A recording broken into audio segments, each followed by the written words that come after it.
Welcome students.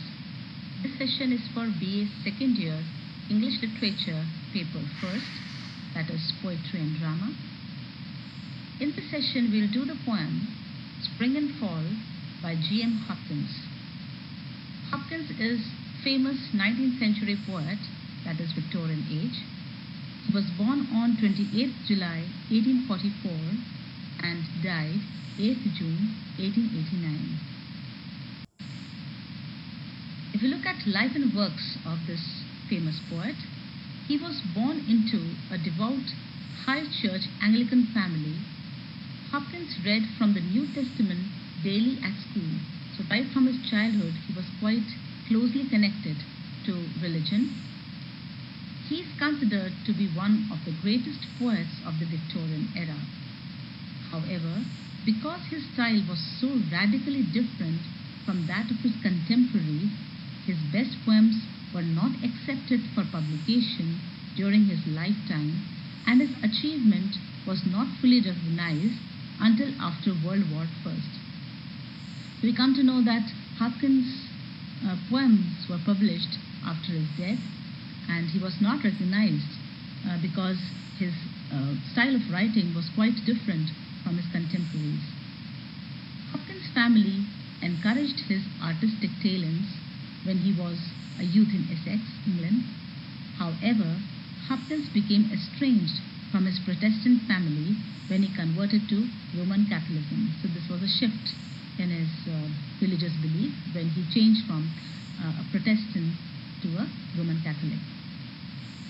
Upon deciding to become a priest, he burned all of his poems and did not write again for many years. In 1874, Hopkins went to St. Bunno's College in North Wales to study theology. There he learned Welsh, and under the impact of the language itself as well as that of the poetry, encouraged by his superior, he began to write poetry again. There was a gap of so many years, and then after burning his first collection, he again began to write poetry. Moved by the death of 5 Franciscan nuns in the shipwreck in 1875, he broke his 7-year silence to write a long poem, The Wreck of Duchessland. He also wrote a series of sonnets, strikingly original in their richness of language and use of rhythm, including the remarkable The Wind Hover, one of the most frequently analyzed poems in the language. His poem, The Wind Hover, is quite famous and it's frequently analyzed as far as Hopkins' language is concerned. He continued to write poetry, but it was read only in manuscript by his friends and fellow poets, Robert Bridges. His work was not published until 30 years after his death, when his friend Robert Bridges edited the volume Poems. So when he was alive, only his friends and fellow poets were able to read what he wrote, and nearly after 30 years of his death, his friend Robert Bridges got his poems published. Let's have a look at the poetic style of Hopkins. Hopkins was an English poet and a Jesuit priest. A Jesuit, you can say, is a member of Society of Jesus, and this society includes priests and brothers and even those people who are not in this religious order, rather they are working as professors or administrators. So Hopkins was a priest of this society, whose posthumous fame established him among the leading Victorian poets. Hopkins did not get fame when he was alive, rather, as we know, that 30 years after his death, his poetry got published. His manipulation of prosody, particularly his concept of sprung rhythm, established him as an innovative writer of verse. In my previous session, I have talked about sprung rhythm, and this is the technique, this is the prosody that Hopkins made famous, and he mainly used in his poems. He is well known for his innovation of this sprung rhythm, and in this technique he praised God by using vivid imagery and nature. Only after his death did Robert Bridges begin to publish a few of Hopkins' mature poems in anthologies, hoping to prepare the way for wider acceptance of his style. As I've already mentioned, that his friend Robert Bridges, he tried to publish some of his mature poems after his death, and slowly his style, that is sprung rhythm, got a wide acceptance. By 1930, his work was recognized as one of the most original literary accomplishments of his century. So only after his death, this accomplishment was recognized by people. It had a marked influence on such leading 20th century poets as T.S. Eliot, Dylan Thomas, W.H. Auden, etc. Hopkins influenced a lot of 20th century poets. Hopkins' philosophy emphasized the individuality of every natural thing, which he called inscape. In my previous session, I have talked about inscape in detail, which is something that makes any art special, and you can have a detailed knowledge about description about this literary term inscape, which Hopkins used. To Hopkins, each sensuous expression had its own elusive selfness. So any any expression of art has its own selfness, has its own individuality, which he calls inscape. Each scene was to him a sweet, special scene. So the way he makes his poetry special, and each scene in that poetry a very special and sweet one, this makes his art full of individuality, and that has its own impression, and Hopkins used the term inscape for that. Let's have a look at the text of the poem Spring and Fall. Here Hopkins addresses a little girl named Margaret who is feeling sad because of the fall, because there is an autumn season and the leaves have turned golden, and now there is a fall of these leaves. So right in the beginning he addresses this little girl and he says, "Margaret, are you grieving over golden grove unleaving? Leaves like the things of man, you with your fresh thoughts care for, can you? Ah, as the heart grows older, it will come to such sights older, by and by, nor spare a sigh, though worlds of vanwood leaf me lie, and yet you will weep and know why." There is a use of alliteration when we see the words like golden grove. And there are some new coinages of Hopkins himself when he writes the words like vanwood and leaf me, because these words are coined by Hopkins himself. And right in the beginning, he addresses the little girl and he asks her, "Margaret, are you grieving over golden grove unleaving?" That why is she becoming emotional? Why is she feeling sad because of this fall?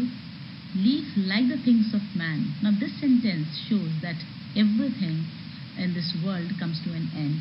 Death is inevitable. It may be leaf or any other thing of man. It has to face some sort of a destruction in the end. You with your fresh thoughts care for, can you? So he asks a question to this little girl, and his question is quite philosophical and you can say poetical, because he's somewhere generalizing this natural process, which is really tough and vague to understand by an innocent girl. That's why he's asking this question, can you? If she can really cry for this thing, cry for destruction, because death is something which she in her innocent age cannot understand. But slowly he says that when a person becomes mature, he says, as the heart grows older, it will come to such sights colder. As a person gets mature, he becomes cold towards such sights, because he moves further in his life, and his life is full of pains, and there are many instances of death and decay around him. So he says that with the advancing of age, a person stops worrying and lamenting over such sights. He says, by and by, nor spare a sigh, though worlds of vanwood leave me lie. She's young, she's innocent, that's why she is lamenting and she's grieving over this unleaving of a grove. But when a person becomes mature and he sees that there is so much of pain around in one's life, the person forgets even to spare a sigh, even if the whole world of vanwood, the whole woods, they turn van. Van is here a symbol of, or you can say, the color of paleness. And leaf meal is a word which is derived from piecemeal, that is the complete image of destruction around. But he says that these pains in one's life, they come and go away. It's only because she has a young heart, that is why she is not able to tolerate it. But as a person becomes old, one learns to tolerate this separation and loss. And he says that yet you will weep and know why. This is such a natural course of human life, death and destruction, but still you are weeping and you want to know why it is happening. So here we can see the contrast of poet's experience of this world and the child innocence. Hopkins further writes, now no matter child the name, sorrow's springs are the same, nor mouth had, nor no mind expressed, what heart heard of, ghost guessed. Here he says that the source of sorrow, sorrow springs, where he's comparing the source of sorrow to a spring, he says that the source is the same because human sorrow is related to loss, it's related to mortality. So only the name of the sorrow changes. You can call it by any name. Human life is for all the pains and all the sufferings, and the source of that suffering is the same, that is mortality, that everything which is given to human beings is taken away at some point of time. And further he writes that nor mouth had, nor no mind expressed. Human beings, whether they are in their childhood or they are in their old age, it's very difficult to express one's sorrow, one's grief. One cannot express it through one's mouth, nor even through one's mind. One cannot reflect completely on this point, that what is the source exactly, why he's sad, what is making him sad. What heart heard of, ghost guessed. It's only human heart that feels pain and sorrow and it suffers.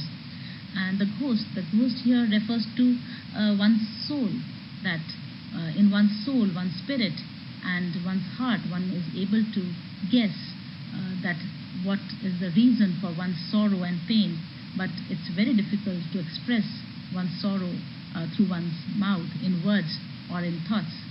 It is the blight man was born for, because human beings are are born to suffer. They are born to face pains and problems and difficulties in one's life.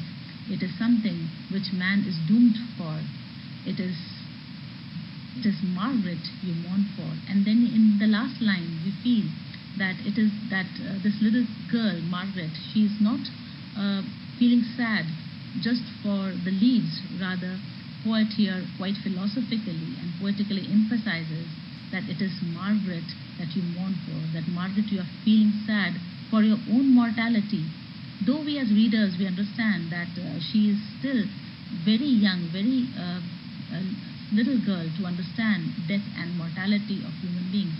But here poet is in no mood of consoling the girl. Rather, he is presenting before the readers his notion of human life, where he says that everyone mourns for, feels sad for his own sorrows and for his own mortality.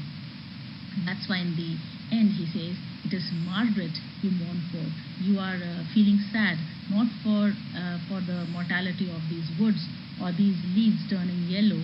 Rather, Margaret, I feel that you are mourning for your own mortality. When we analyze this poem, we see that it is a modern poem about philosophical definition of human life. It is a dramatic, meditative poem about the reality of human existence that has been well introduced through this title, Spring and Fall. Right from the title, Spring and Fall, we come to know about human existence, that whatever is born is fated to die. Loss is basic to human experience, and it is absolute and all consuming. This is something which is the reality of life, and it is basic of human experience. His reflections really not addressed to her because they are beyond her level of understanding. We know that Margaret is a little girl and she is not able to understand whatever poet is trying to put across in this poem. Her way of comforting loss is emotional and vague. His is philosophical, poetical, and generalizing. And we see that this is his more mature and colder way of likewise mourning of his own mortality. Uh, it is not Margaret that is mourning about the mortality of things. Through Margaret, poet has his own philosophical way to mourn over his own mortality and pains. Vanwood carries a suggestion of pallor and sickness in the world because Van here provides a description of fading colors of earth. It shows that how everything becomes pale and everything with the decay, with the procedure of time, gets destroyed. And it also provides a nice description of fading colors of the earth as winter dormancy approaches, because after autumn we have winter season, which brings dormancy. There is hardly any nature, everything becomes snow covered.